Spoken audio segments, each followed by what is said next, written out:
2082 पुसको 18 गते पौने 7 बजे बुटोल उपमहानगरपालिकाबाट 200 मिटर माथि इलाका प्रहरी कार्यालय अगाडि पुल्चोक गिरी खाजाघरभित्र अर्घाखाँची जिल्लाबाट आएका बोकाहरू। यो रातो बोका तपाईको जिउँदो 56 किलो छ। यति राम्रो बोका, डेन्जर बोका छ।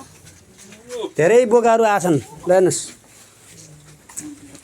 एउटा यो बोका आछ, मुडुलो बोका, एउटा यो बोका, यो सेतो बोका,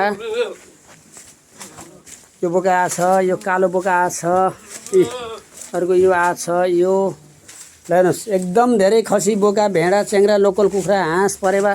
कालो बोका यो जिउँदो 37 किलो छ। यो बोका 38 किलो छ। यो 42 किलो छ। यो जिउँदो यसको मासु कति होला तपाईहरु गेस गर्नु होला। एउटा यो छ 27-28 किलोको, यो छ 35-36 किलो, यो छ 44 किलोको, यो खसी छ। यति धेरै बोका आछन् है। तपाईको मेरो नम्बर 98471 23509, 98 474 75 625, 9847123509, 9847475625।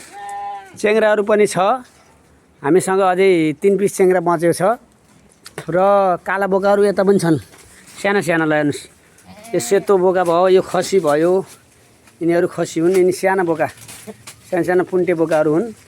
र जति बेला पनि पाइन्छ, 24 घण्टा 365 दिन, 7 बार राति 12 बजे आए पनि फर्केर जानु पर्दैन। ल हेर्नुस्, यो बोका सेम चेङ्रा जस्तो छ यसको। ल हेर्नुस्, यो सेम चेङ्रा जस्तो छ। तपाईहरुलाई चाहियो भने मेरो व्हाट्सएप नम्बर 98471 23509। मेरो टिकटकमा पनि यही हरिलाल गिरिजी छ, फेसबुकमा पनि यही छ, युट्युबमा पनि यही छ, जताततै यही छ नम्बर पनि। ल चाहियो भने आउनुहोस् है। भेडाहरू पनि छ।